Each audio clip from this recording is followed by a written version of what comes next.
Bonjour à vous, chers choisis de Jésus.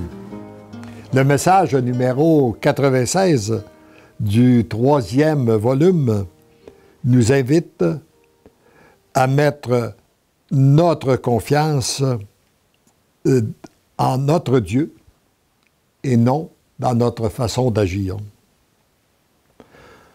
Voici la prière que je formulais le 6 décembre 2001, quelque temps après être mon premier périple en Europe.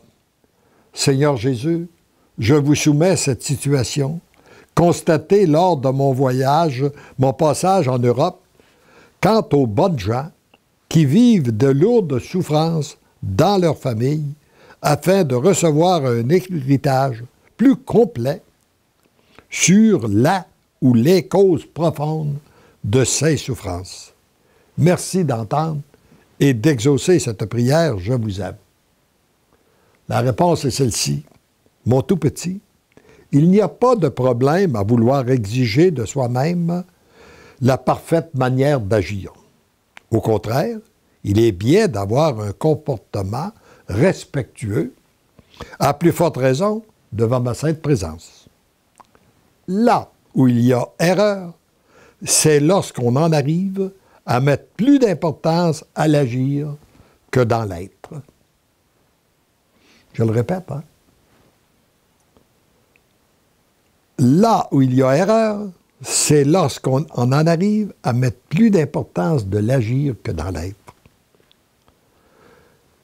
Qu'on en arrive à observer l'agir des autres pour les juger et souvent les condamner ou les critiquer. Ce qui est toujours plus important que l'agir, c'est ce qui se passe à l'intérieur de la personne. La relation qui l'unit à moi, et en cela, nul ne le voit. Votre confiance ne doit pas être mise dans votre façon d'agir, mais bien en moi, votre Dieu. Ce qui est très important pour celui ou celle qui veut avoir un comportement parfait, c'est de ne pas juger, mais plutôt de regarder les autres avec amour. Pour avoir ce regard d'amour, il faut avoir des pensées d'amour envers cette personne et non des pensées de critique et de blâme. On veut devenir des êtres d'amour, on veut que l'amour circule sur la terre, eh bien, ça prend origine dans notre pensée. Est-ce que nous avons des pensées d'amour lorsqu'on regarde les autres, ou si au contraire, nous avons des pensées de critique et de blâme? Un point très important est de respecter la grande liberté que notre Père a donnée à chacun de ses enfants.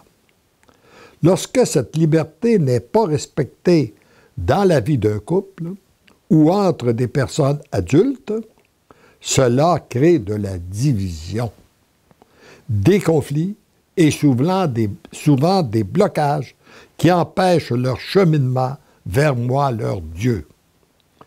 Devenir un être d'amour pour construire la civilisation de l'amour, c'est laisser passer l'amour de Dieu à travers soi pour rejoindre d'autres, tout en respectant son entière liberté comme Dieu la respecte.